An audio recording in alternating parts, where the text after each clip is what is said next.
Dawnbringer Book 2, Chapter 1, Awakening.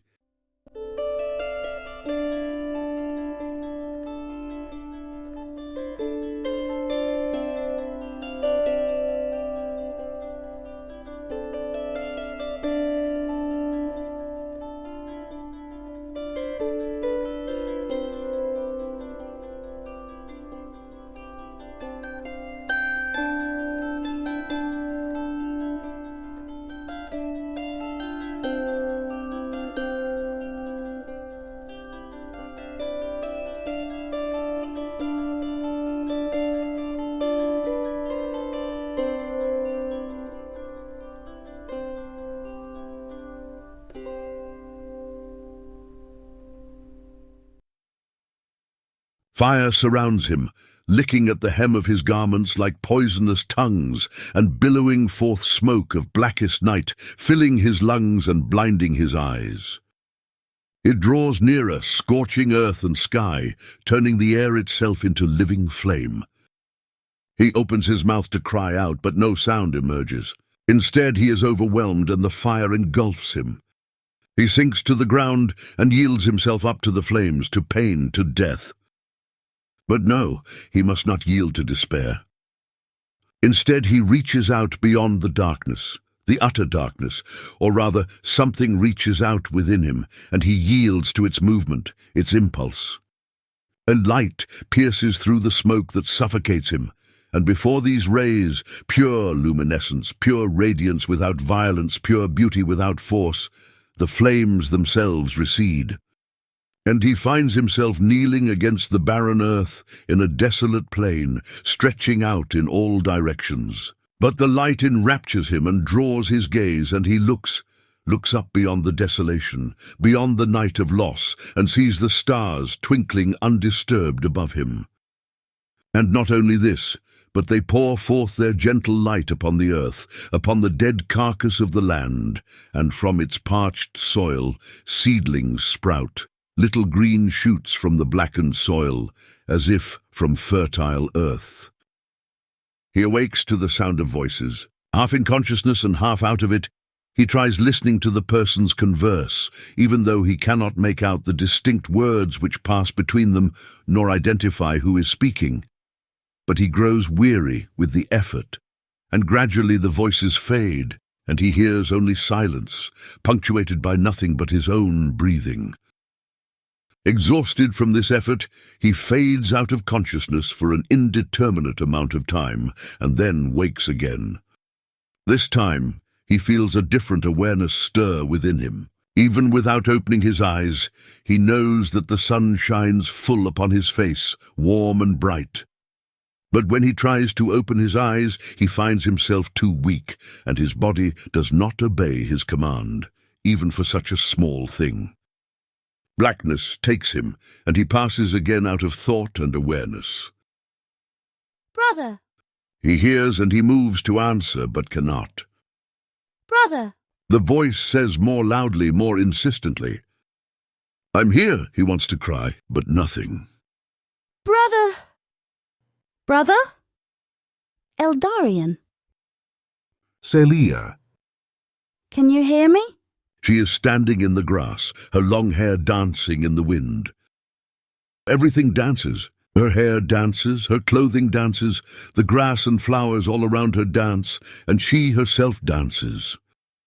But no, she stands still, the breeze blowing against her thin little body, blowing through it as if it were a sheet hung in the wind.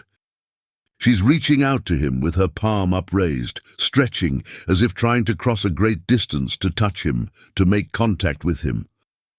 Can you say anything? Can you respond? My sister, my Celia, I did not know you were alive. What happened to you? How did you escape? I was so afraid and so sorry that I could not protect you. Eldarian. The voice is soft, gentle, but a whisper, yet it pierces through the fog, and Celia vanishes.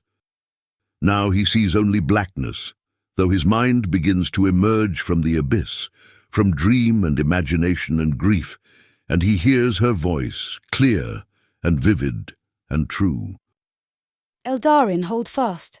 He feels her hands take his own and hold them, cold hands, and yet they feel so warm.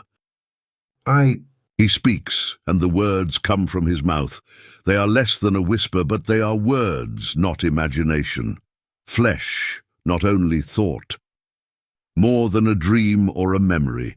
Reality and truth. This is communication, voice echoing voice in the vibration of sound by which hearts themselves are shared. He hears her voice sigh in relief, and her hands squeeze his own tightly. It has been a long time, She says. Celia, He asks. His voice sounds strange, as if he has never spoken before, but no, it is his voice, his very own. Celia, I'm sorry, I don't know who that is. Her voice replies, That's right, she is not Celia, she is, I am Elmarie. she says, and the lines connect in his mind, and his heart confirms them. I remember. He thinks, and then he says it. I remember. She does not respond in words, but he hears a sound as of movement, shuffling, and then something damp touches his forehead. A cloth. You are Elmarie.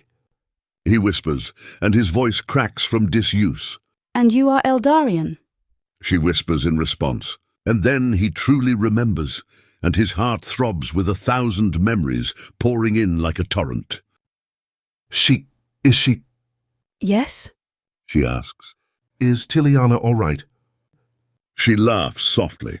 Thanks to you, she is all right. Elmarie replies. And she looks forward to thanking her saviour in person. He opens his eyes and sees her face bent over him, the golden sun glimmering in her hair. Her eyes radiate with colour and depth as they meet his own, and she smiles. Welcome back, She says. Can you help me sit up? Eldarian asks. I feel too weak still to do it on my own, but I don't want to slip from consciousness again. She nods, and putting her arms underneath him helps to lift him into a sitting position, and then places pillows behind him to hold him up.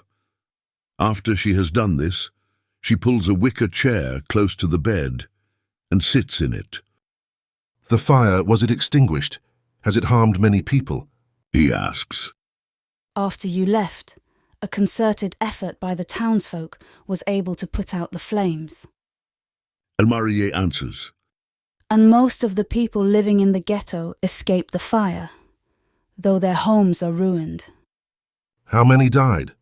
We are unsure, since some of the houses collapsed, but we have report of 25 persons missing, who likely did not survive the fire, while only 16 bodies have been found and confirmed dead. What happened to the other 9, we cannot prove, though it is most likely that they are buried under the rubble and yet to be discovered. Her voice is strained with pain and compassion, but hope burns gently in her eyes. I have spoken much with those who have suffered because of this, and those who have lost family and friends.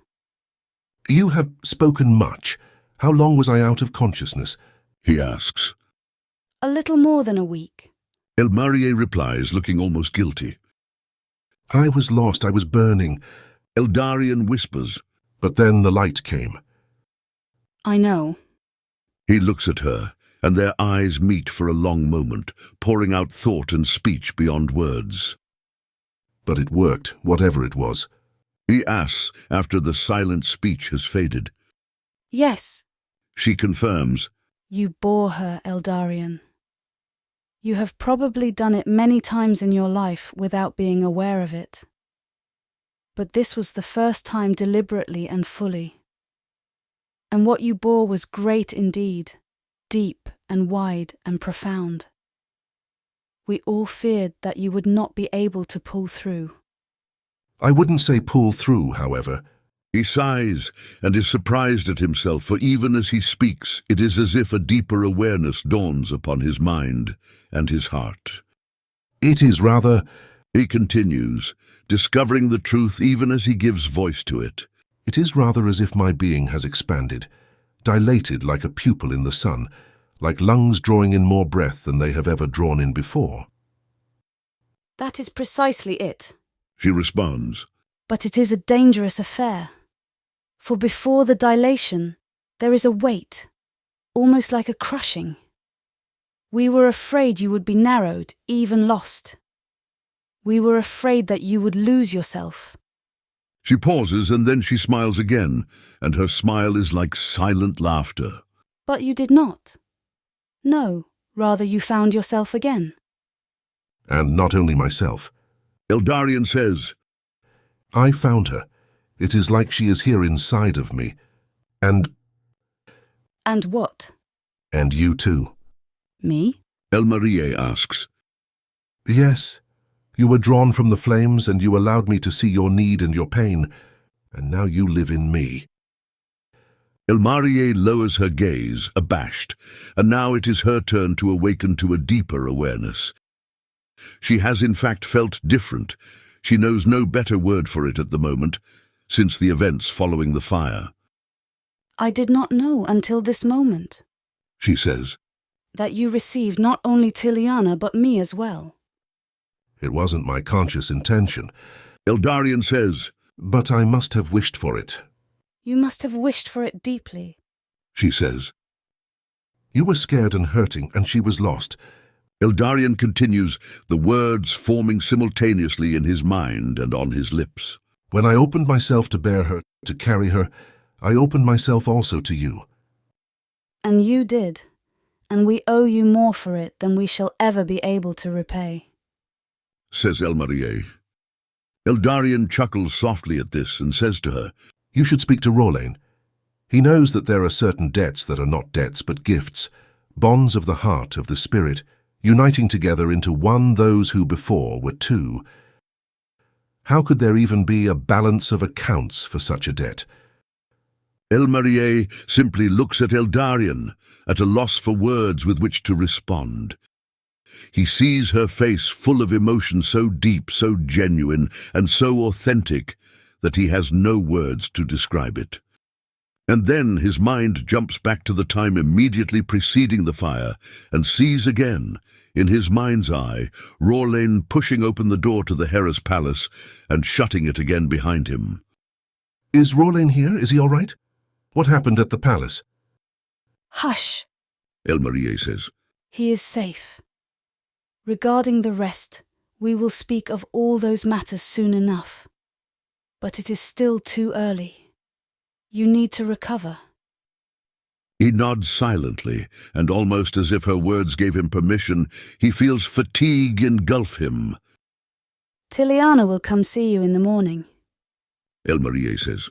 And Rolain is anxious to speak with you as well, though his business many people are currently attending to, and your presence is not needed. Mainly, I think, he wishes to see that his friend and companion is well. Tell him that I am. Eldarion requests. I will. Replies Elmarie, and she rises to her feet. Now rest. Thank you. He says to her. Thank you, Elmarie. And then, closing his eyes, he whispers, I just wish that I was able to save them all. He feels her hand upon his head, as if an unspoken sign of understanding, of shared grief, but also a word of gratitude. Before turning away, she says to him, I understand, and I wish it were so too. But you have done what you could. Try to rest in that knowledge, even as you mourn. Yes, mourn, but mourn in hope. Not all rests upon the shoulders of one man, and we know not the plans that lie hidden for each person. All may yet be for good, beyond our knowledge or comprehension.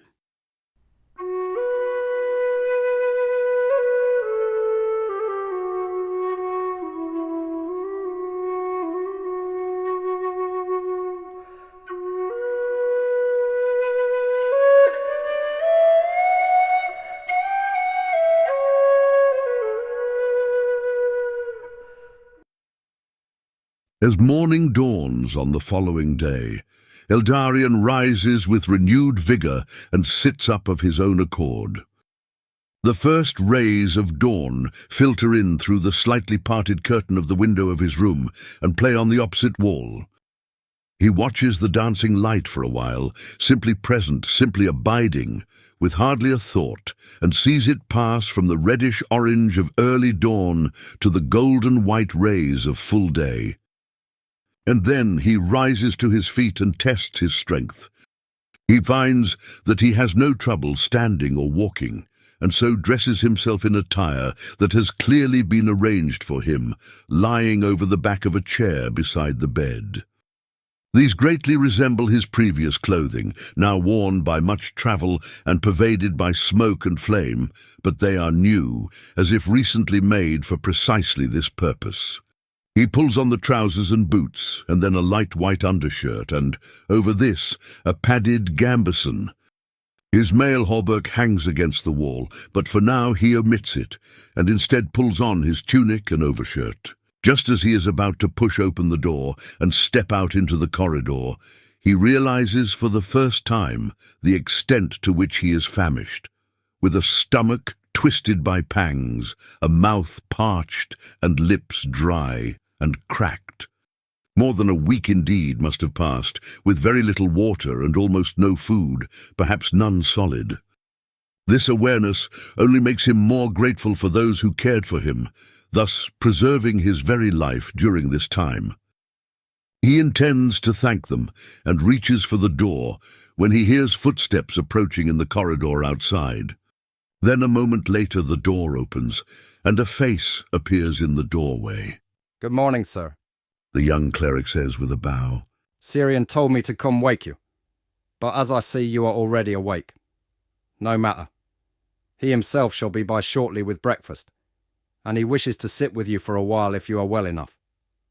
I would be glad to see him. Eldarion says, Thank you for coming and for your message. "I am at your service." and with this he departs. Eldarion then eases himself into one of the chairs in the room, the narrow wicker one in which Elmarie had sat the day before, and waits for Syrian's arrival. In about a quarter of an hour there is a gentle knock at the door, and after Eldarion's invitation it swings open and reveals the kind face of the Grandmaster. He enters with a tray of food and drink balanced on his hand and says, "Our dear friend awakes at last. Your recovery brings a joy both deep and pure to many, Eldarion." I want to thank all those who cared for me in my need. Eldarion says, And I would like to do so in person. "That can certainly be arranged. Syrian replies, and then, with a glimmer in his eyes, he adds, Though you know already the three who remained with you the most. You were graced by one or other of them by your bedside almost without ceasing. Tiliana most of all. She has lost those dearest to her, but you gave her another chance at life. And, as if to give back the time that you gave to her, the life you returned to her, she has remained by you with ardent devotion and tender care. Then I will express my gratitude according to the measure of her devotion. Eldarion says, And that shall not be difficult, as I certainly feel it. Well, you shall be able to do that soon enough. Syrian says, She will come about mid-morning to see you. Elmarie told me as much yesterday. Ah, Elmarie, Syrian sighs with a loving smile. but here you need to eat. I am sure that you are hungrier than perhaps you have ever been. Moments from his past return to Eldarion now, moments of near starvation in the wilderness of Tel Velfana, in which he and his men hid from enemy troops, all the while trying to hunt or trap animals or gather vegetation to sustain their life long after their provisions had run out. But, I am hungry indeed. is all that he says in response. He receives the tray and takes a drink of water, and then begins to eat, slowly at first, for he knows the state of the stomach after many days without solid food. She is dear to you, isn't she? Eldarion asks. Elmarie, I mean? She is, Syrian replies.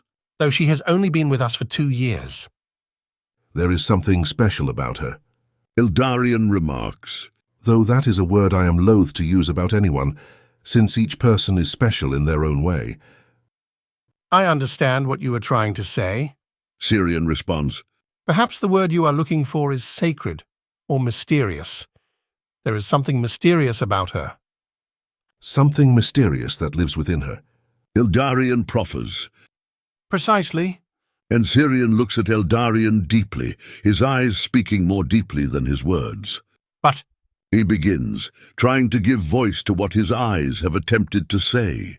she recognizes in you what she has long known and experienced within herself, even if she doesn't fully know what it is. And I see it in her, even if I am also, in a way, recognizing it for the very first time also in myself. After these words, there is a lull in the conversation, during which Eldarion continues to eat and drink in silence. The food is plain, but nourishing. Rye bread, cheese, and a bit of fruit, and a cup of water and milk each. I wanted to ask about what happened with the fire. Eldarion says at last. I expect that I will speak of it with Tiliana, and also with the others, but perhaps you can enlighten me on some things beforehand. It feels unusual to have been away from the world, as it were, for over a week, right after so many pressing occurrences. Unusual indeed. Syrian agrees. So many events were set in motion, and yet you were not able to witness their unfolding. But worry not, they continue to do so, and there is much yet for you to witness, and much that calls for action and discernment. But let me say immediately, not all is for ill, and certain things are even hopeful. What do you mean? Eldarion asks. Suffice it to say that, as we speak, Heras Glenders harnesses all his authority in preparing the people of Ristfand to defend themselves against the coming attack, and the Imperial Councillor himself can no longer stand in the way of such actions. But I wish to leave the telling of such things to Rawlane, in particular, as he will do it far more justice than I. You were right to trust him in speaking with Glenders. It seems that he acted with great prudence and tact. Syrian then rises to his feet and takes the now empty tray from Eldarion. He says, by way of conclusion, But I must take my leave now. I wish not to drown you in conversation on your first day, and I also have many matters awaiting my attention. Please, I encourage you to speak simply with Tiliana in the joy of new life. The other matters about which you have questions can wait until other days and conversations with other persons. I understand, replies Eldarion. and that I shall do. After Syrian has gone, Eldarion pulls open the curtain and looks out the window. The day is bright, and the sun shines full in a clear sky. He guesses it to be about 8 in the morning, maybe a little later, enough time for a short walk in the courtyard before Tiliana arrives. The corridors are quiet as he walks through them, and the courtyard too is silent. The temple is always quiet, it seems, a haven of peace and serenity and stillness, even in a city wrought by conflict and fear. As he steps out onto the stone pathway that circles the courtyard, a breeze breathes through it, whistling gently against the walls and rustling in the boughs of the trees whose leaves glisten in the light. Shadows play against the stone and the earth, against the thick and yet well-tended grasses and flowers. And Eldarion contemplates the interplay of light and shadow as he walks slowly through the courtyard, head slightly bowed. As the path curves with the shape of the courtyard and Eldarion follows it, he is surprised to hear a voice gently singing, so softly that until now, blocked by the trees, he was unable to hear it. A woman's voice, in hardly more than a whisper, and yet full and rich, if not of sound, at least of emotion and meaning and purpose. The child sang a song of lightness, taking leave of sadness, suffocation, bidding farewell to fears and frustration, and resting secure in love's consolation. I sing of you, my friend, my caregiver, for you have given me more than I ever knew, in giving me the one thing necessary, in giving you. How then can I respond but with me, full and true?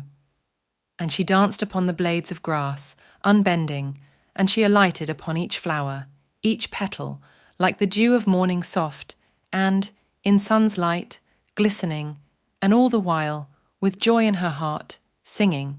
The day was hers to love and cherish, her heart's home, but the night was hers as well, soft and still, as every morning she would dance and roam through every field and valley, mountain and hill, and every night she would come back anew to the place which she had never left, for her home was in her heart, where love she knew, and where she remained always with the one who knew her and gave her life. He approaches her. She sits on a bench with her back to him, the shadows of the trees playing upon her as if tenderly caressing her, and the light painting her golden hues of radiance and warmth. Tiliana? He says softly, so as not to startle her. She turns and looks at him. Eldarion. I did not expect to find you here. She smiles. Are you staying in the temple as well? He asks. I am. What about your home? We lost it when my husband left the service of the Heras. She replies. Since then, these previous years, we made our home in the ghetto. From service to the Heras to life in poverty. Eldarion says. It must have been a great change. Yes, but it is one that I never regretted, nor regret even today. The hardships of these last 5 or 6 years have taught me more than I learned in the rest of my life. Eldarion takes a step toward her and opens his mouth to speak, but she interrupts him. And yes, I mean the losses of the recent weeks as well. They still burn my heart more than fire, and at times drown me more than an ocean of tumultuous water. But I am so sorry, he says. You have lost almost everything it is possible for a person to lose. But not everything. She whispers, and then she asks, patting the bench at her side. Will you sit with me? He nods and sits and then responds. I reverence the pain of loss in you and the hope for life. The loss you have felt and known. She says quietly, looking at him, and for the first time he senses something in her voice and her demeanor, something that he can only recognize as vulnerability, like the vulnerability of a person whose deepest secret has just been revealed, and they stand exposed before another, awaiting their judgment, their response. But the life you have also given. She concludes, and she looks away from him. I don't know if I would put it that way. Eldarion says, I cannot give life. It is not within my power to do so. But with your compassion, your suffering, you open the way for it. Tiliana says, And for that I must thank you. If I did not have this gift, this capacity, there is nothing I could have done for you. He says, And I don't know what it means yet, not in full. How can I do such a thing, and why me of all people? I don't know the answer to such questions, but at least for me, they do not matter. All that matters is that you are you. All that matters is that you do have this gift. It is a part of you, it is yours, and it was given to you for a reason.